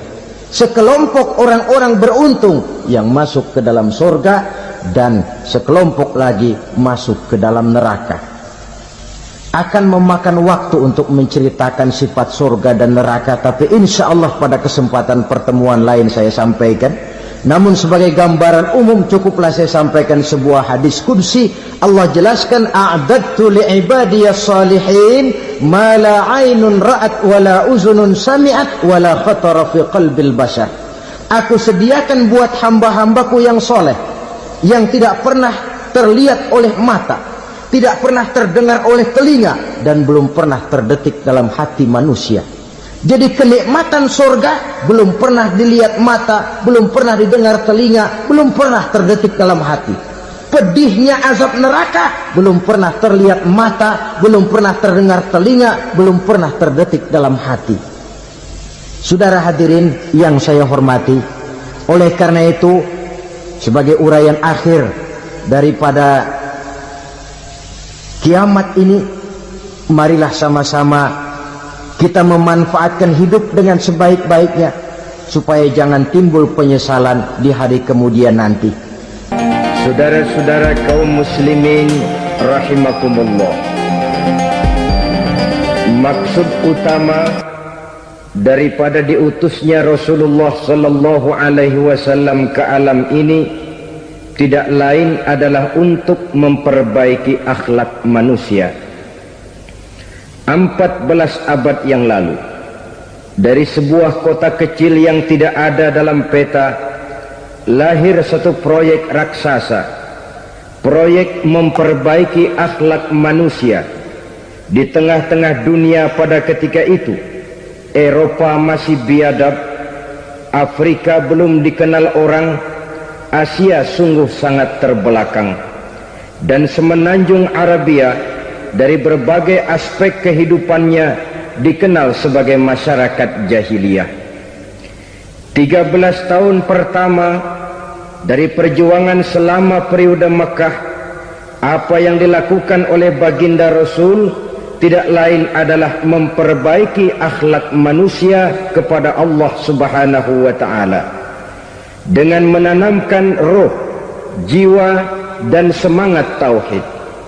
Kita tahu bahwa masyarakat jahiliyah menyembah batu, menyembah patung, menyembah berhala yang mereka buat sesuai dengan kekayaannya masing-masing. 360 berhala di sekeliling Ka'bah merupakan bukti nyata dari sesembahan mereka. Yang kaya membuat berhala dari emas lalu disembah. Yang setengah kaya bikin patung dari perak lalu disembah. Yang hampir miskin bikin Tuhan dari kayu lalu disembah. Yang miskin benar tepung terigu diadonin lalu dibentuk seperti wujud seseorang kemudian disembah. Dan apabila selesai nyembah perutnya terasa lapar, Tuhannya habis dipretelin. Sepanjang sejarah kemanusiaan cuma masyarakat jahiliyah saja yang sampai makan Tuhan. Sesadis-sadisnya bangsa Indonesia belum pernah sampai makan Tuhan. Maka menghadapi manusia seperti ini, yang pertama dilaksanakan oleh Rasul memperbaiki akhlak mereka kepada Allah, menanamkan la ilaha illallah, bahwa tidak ada Tuhan yang perlu disembah selain daripada Allah subhanahu wa ta'ala. Setiap penganut agama mempunyai kitab-kitab yang suci atau dianggap sebagai suci. Semua agama. Orang Nasrani punya kitab Injil. Orang Yahudi punya kitab Taurat. Orang Hindu punya kitab Weda. Orang Buddha punya kitab Tripitaka. Pengikut Konghucu punya kitab Tao Te Ching. Orang Majusi pengikut Zoroaster punya kitab Zen Avesta. Orang kebatinan punya kitab Serat Centani, Hidayat Jati atau Darmo Gandul.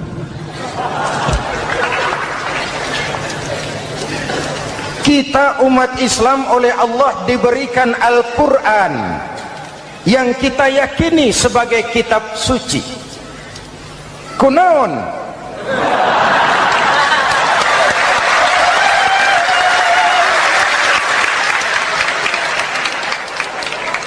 Apa kunaon itu? Kenapa sih kita yakin Quran itu kitab suci? Pertama, ajarannya sesuai dengan fitrah manusia.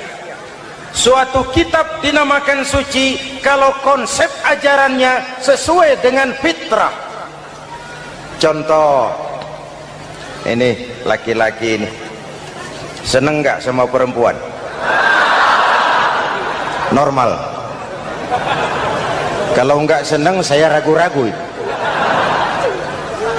Perempuan seneng nggak sama laki-laki?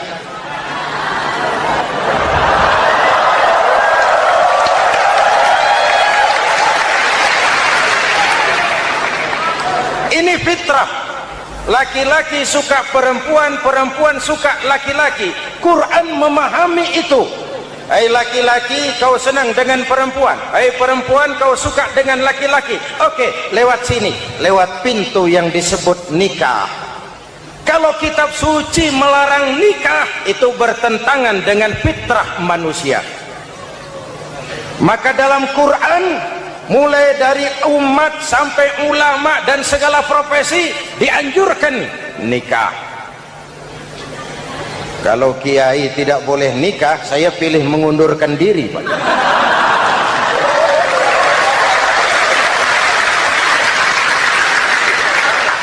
Itu bertentangan dengan fitrah. Lagian mubazir dikasih perabotan nggak dipakai.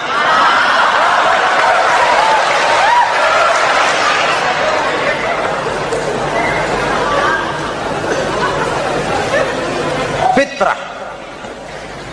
Contoh lagi, manusia perlu makan. Kalau ada kitab suci menyuruh puasa terus dari pagi sampai sore sampai malam sampai pagi lagi, eta teh kitab gelo.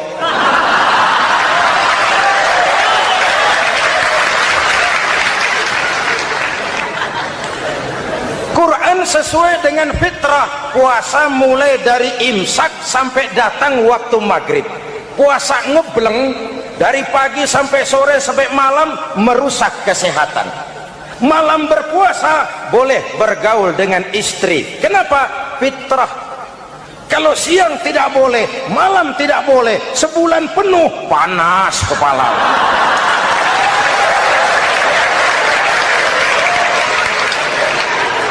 Rontok rambut. Hadirin yang saya hormati, itu yang pertama. Yang kedua, kita yakini Quran sebagai kitab suci karena isinya tidak saling bertentangan, konsekuen, konsisten. Kalau ada satu kitab, di satu ayat mengajarkan Tuhan Esa, di lain ayat mengajarkan tiga, liar itu mah.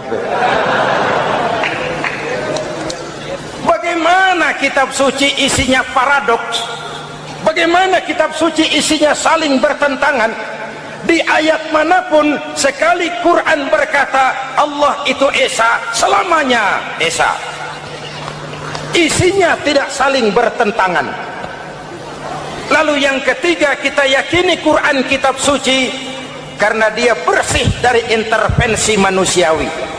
Sejak turunnya Al-Quran menantang, jikalau kamu ragu terhadap Quran yang kami turunkan kepada hamba kami Muhammad, kamu anggap itu cuma bikinan Muhammad. Kalau Muhammad bisa, kamu tentu bisa. Bikin satu surah semacam Al-Quran. 14 abad yang lalu tantangan ini turun dan sampai malam ini belum terjawabkan. Pak, barangkali tidak ada yang mau coba. Banyak. Antara lain Musailamah Al-Kazzab. Dia mencoba membuat menandingi Al-Quran. Dia buat satu surah namanya surah Al-Fil. Bunyinya begini, bikinan Musailamah. Al-Fil wa mal-fil wa ma adraka mal-fil lahu khurtumun tawil wa lahu zail. Sudah berbentuk syair. Isinya apa? Al-Fil, gajah. Wa mal-fil, apakah gajah itu? Wa ma adraka mal-fil, tahukah kamu apa itu gajah? Lahu khurtumun tawil, dia punya belalai panjang.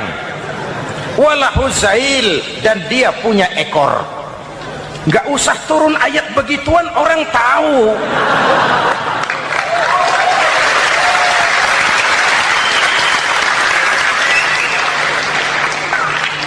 Kalau redaksi mendekati, maka isi jauh panggang dari api. Kitab suci bersih dari campur tangan manusiawi. Maka Al-Quran, ke bahasa apapun dia diterjemahkan, naskah aslinya tetap ikut. Dia boleh diterjemahkan ke bahasa Sunda, bahasa Jawa, bahasa Padang, bahasa Inggris, bahasa Jerman, bahasa Belanda, naskah aslinya tetap ada. Kenapa? Bahasa ke bahasa perbedaannya sering frontal. Kalau dari gelas menjadi gelas, eta mah caket. Dari lem menjadi lampu, itu masih serumpun. Tapi cokot Sunda dengan cokot Jawa itu jauh bedanya. Atos Sunda dengan atos Jawa itu jauh. Ulama Sunda sama ulama Jawa nggak pernah akur kalimat atos ini.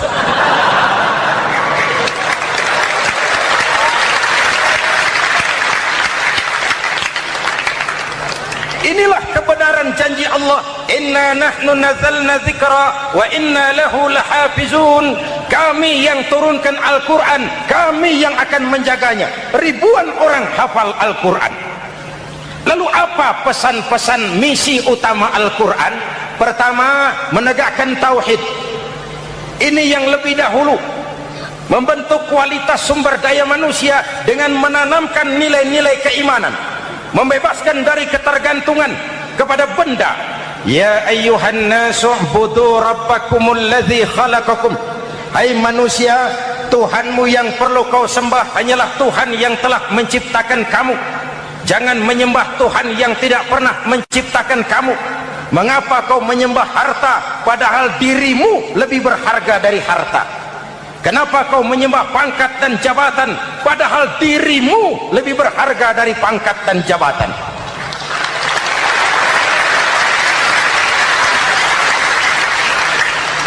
Diajak rasio berpikir, Tuhanmu yang perlu kau sembah hanyalah Tuhan yang menciptakan kamu. Dan Tuhan yang menciptakan kamu itu Tuhan yang lam yalid walam yulad, yang laisa kamislihi syai'un, dan itulah Allah subhanahu wa ta'ala. Ayo orang teh, ayeuna teh boleh pakai teh, ayeuna teh kita teh kalau kepada syirik jali, syirik yang terang-terangan, insya Allah tidak. Nyata-nyata menyembah berhala, tidak. Nyata-nyata menyembah pohon, tidak. Nyata-nyata berkeyakinan Tuhan lebih dari satu, tidak. Tapi kita sering terjebak pada syirik kecil, syirik khafi, syirik yang tersamar.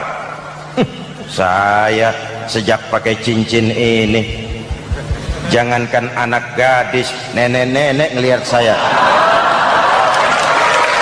cincin. Jangankan anak gadis, nenek-nenek lihat saya lemes cincin. Ini saya sejak ada perkutut rumah ini dagang lancar perkutut. Ini Ramadan bulan penempaan nilai-nilai keimanan. Misi utama Quran menegakkan tauhid, memerangi kemusyrikan, membebaskan manusia dari ketergantungan kepada benda. Dari situ kualitas sumber daya manusia dimulai. Saya sering mengungkapkan selama ini sistem pendidikan kita cuma mengisi otak, bukan membentuk watak. Otak diisi segala macam ilmu, tapi hati kosong, agama rapuh, akhirnya moral rendah. Muncul manusia-manusia yang pintar, cuma sayang tidak benar. Indonesia kita bangkrut, Indonesia kita terpuruk, Indonesia kita sakit sekarang ini kan ulahnya orang-orang yang pintar tapi tidak benar.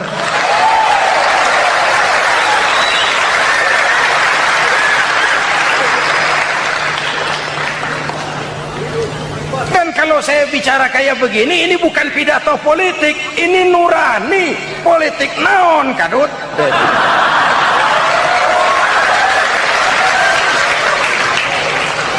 Ini nurani, ini tanggung jawab sebagai anak bangsa. Ibu bapak, saudara-saudara hadirin yang saya hormati, Rasul kalau masuk sepertiga yang akhir, sing-singan baju, hamparkan sajadah, lebih banyak di masjid daripada di rumah. Itu Rasul. Maka sepertiga yang akhir masjid makin ramai. Lihat Masjidil Haram. Lain dengan kita. Sepertiga yang akhir masjid mulai mengalami kemajuan. Safnya makin maju.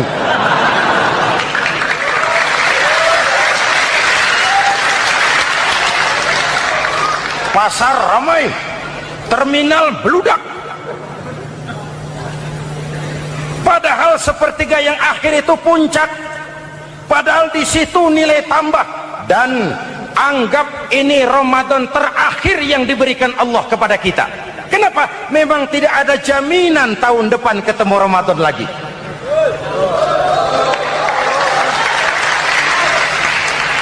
Anggap ini Ramadan terakhir yang diberikan Allah kepada kita. Tidak ada jaminan tahun depan Ramadan akan ketemu lagi. Tidak ada jaminan.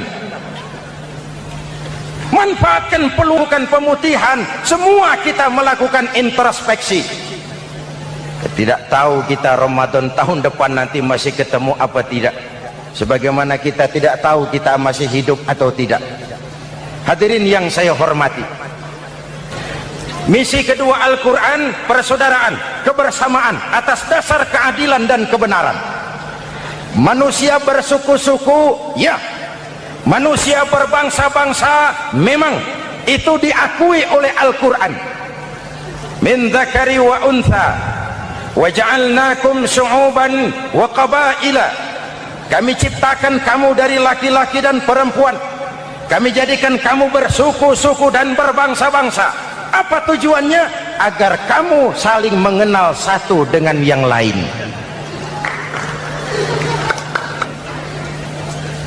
Yang terlepas dari ras, dari manapun orang datang, apapun warna kulitnya, dari suku apapun ia dilahirkan, kalau akidahnya sama, itu kan saudara kita.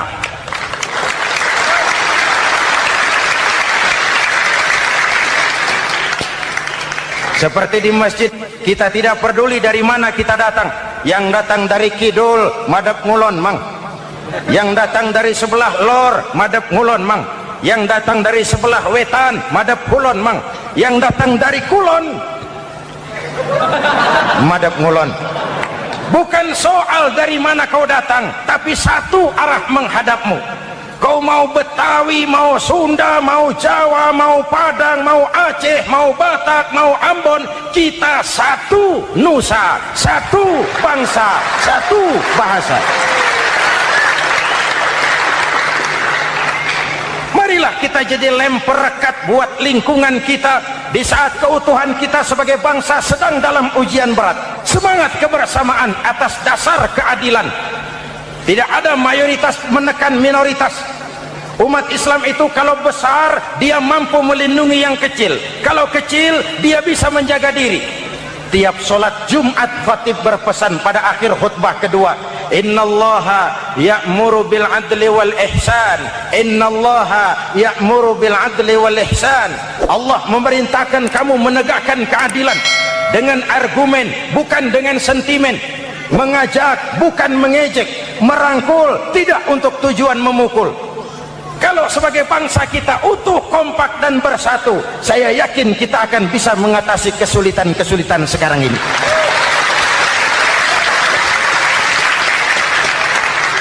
Kan kita prihatin kadang-kadang tawuran antar desa, antar RT, antar RW, antar kecamatan, sampai antar elit di atas.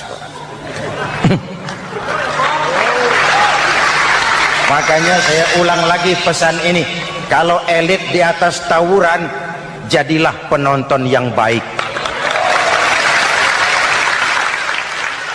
Saudara-saudara kaum muslimin yang saya cintai, kita prihatin, kita seakan tercabut dari akar budaya kita sebagai bangsa. Kenapa kita yang berfalsafahkan Pancasila, kenapa kita yang berketuhanan yang Maha Esa tiba-tiba jadi beringas dan brutal?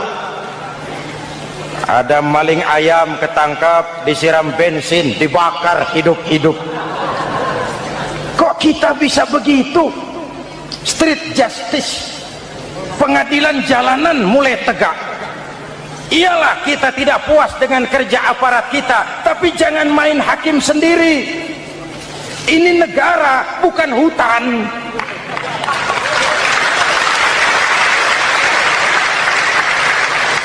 Jangan mencegah kemunkaran dengan menegakkan kemunkaran baru. Oleh hal-hal yang sepele yang mestinya kita bisa mencari jalan keluar dengan baik. Ayo luruskan saf, rapatkan barisan, satukan langkah, tautkan hati. Kita satu umat yang satu, diikat oleh Al-Quran. Hanya dengan kebersamaan kita akan mampu menata hari esok yang lebih baik atas dasar keadilan dan kebenaran. Dulu teh Muhammad Toha teriak takbir ngadepi Belanda.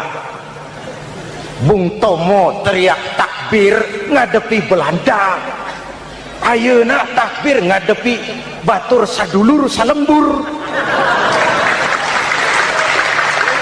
Nanaonan.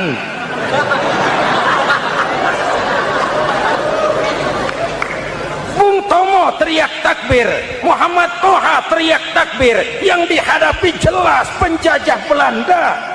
Kita ngadepi saudara sendiri, Allahu Akbar, yang sana teriak Allahu Akbar, setan tepuk tangan di tengah. Yuk kita rukun, yuk kita kompak, yuk kita bersatu, yuk kita pulang, yuk.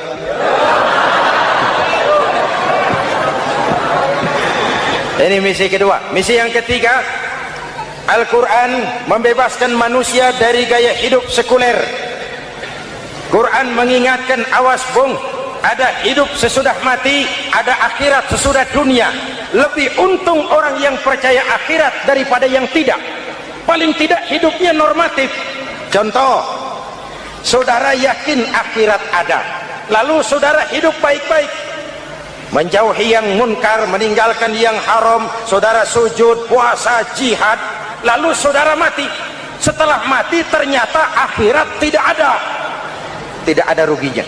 Paling kurang kita sudah dicatat sebagai orang baik.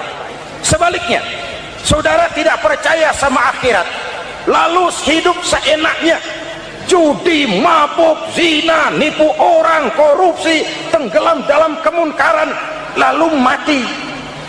Setelah mati ternyata akhirat ada. Baik, kemana anjen? Lebih untung orang yang percaya akhirat ketimbang yang tidak. Hidupnya ada rem. Iya pak, saya kepengen banyak uang, tapi kalau main judi nanti di akhirat bagaimana?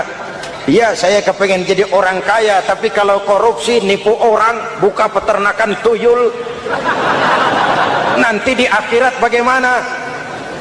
Gaya hidup yang berkeseimbangan. Ada hidup sesudah mati dan ada akhirat sesudah dunia. Yang keempat, Quran membebaskan manusia dari belenggu kebodohan. Quran ayat yang pertama turun sudah berkata, Iqra, baca, kamu jangan jadi bodoh. Kebodohan menimbulkan kemiskinan, kemiskinan mendekatkan kepada kekufuran. Yang kelima, ini kado buat ibu-ibu, Quran mengangkat harkat, derajat dan martabat kaum wanita. Sebelum Quran turun, sebelum Islam datang, nasib wanita sangat menyedihkan. Dilahirkan hanya untuk melahirkan. Kalaupun berperan, peranannya tidak lebih segitiga. Dapur, sumur, kasur. Kasur, sumur, dapur. Dapur, sumur, kasur. Wanita dilecehkan, sekadar alat pemuas nafsu. Datang Islam, Rasul terenyuh, An-nisa imadul bilad. Wanita adalah tiangnya negara. Jikalau baik wanita, baik negara. Jikalau rusak wanita, hancur negara. Karena wanita, negara jaya. Betul? Karena wanita, negara hancur. Betul? Maka wanita adalah bidadari yang kadang-kadang setan. Kadang-kadang.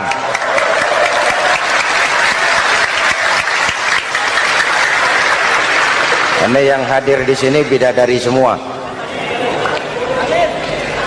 Ibu bapak, saudara-saudara hadirin yang saya hormati. Lalu bagaimana sikap kita terhadap Al-Quran? Quran sendiri menjelaskan, "Tsumma awrathnal kitaba alladzina istafaina min ibadina." Kemudian kami wariskan kitab Al-Quran yang kami pilih buat hamba-hamba kami yang terpilih. Luar biasa.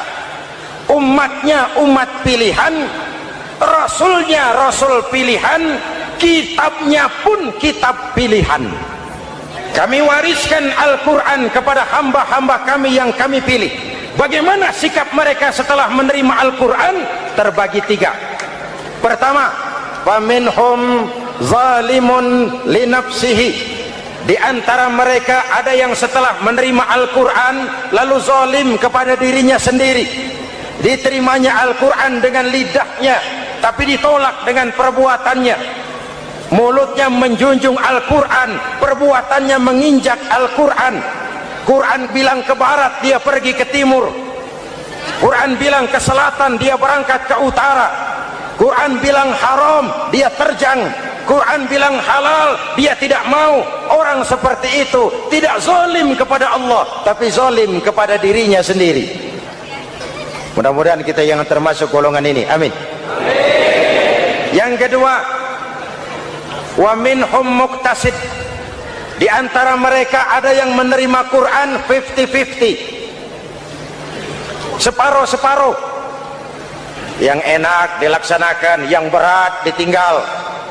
Padahal pada sisi lain Quran mengajarkan masuklah ke dalam Islam secara total, kafah, jangan separuh-separuh. Ini watak munafik. Kalau dilihat Islam menguntungkan, rame-rame teriak Islam. Ketika diminta berjihad, diminta berkorban, diminta zakat, rame-rame mengundurkan diri. Saya bangkrut pak, saya miskin pak, saya pailit pak. Mental itu dalam awal-awal Baqarah dijelaskan. Kullama adha'a lahum masyaw fih wa idza adlama alaihim qamu. Kalau terang mereka berangkat, kalau gelap mereka mandek.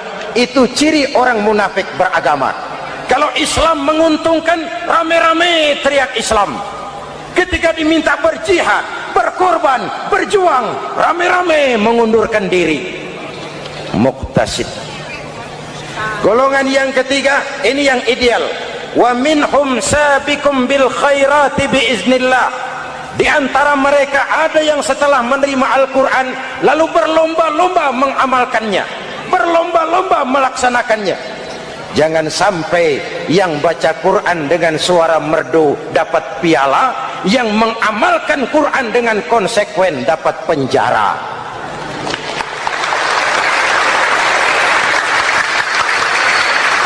Itu ironi, itu menyedihkan, itu memilukan, dan itu memalukan. Pilihan terserah kita. Satu hadis Rasulullah mengajarkan begini: man ja'alal Qur'ana amamahu qadahu ilal jannah, wa man ja'alal Qur'ana khalfahu saqahu ilan nar. Siapa yang meletakkan Quran di depannya, dijadikannya Quran sebagai imam, Quran akan membimbing dia ke surga, surga dunia, lebih-lebih surga akhirat. Sebaliknya, siapa yang meletakkan Quran di belakang, dibelakanginya ajaran Quran, Quran akan mendorong dia ke neraka, neraka dunia, lebih-lebih neraka akhirat. Quran imam apa makmum? Kita makmum apa imam? Makmum ikut imam apa imam ikut makmum? Makmum ikut imam. Jikalau Quran adalah imam, jikalau kita adalah makmum. Ke barat kata Quran, ke barat kita berangkat. Ke timur kata Quran, ke timur kita menuju. Halal kata Quran, itu yang kita ambil.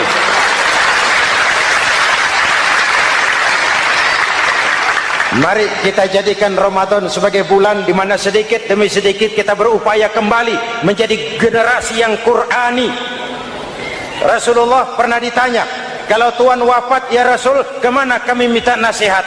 Aku tinggalkan kamu dua nasihat, satu yang diam saja, satu yang bisa bicara. Yang bisa bicara apa ya Rasul? Al-Quran. Minta nasihat Quran. Yang diam saja apa ya Rasul? Maut. Dalam hidup ada dua nasihat, nasihat yang bisa bicara Al-Quran, nasihat yang diam saja maut.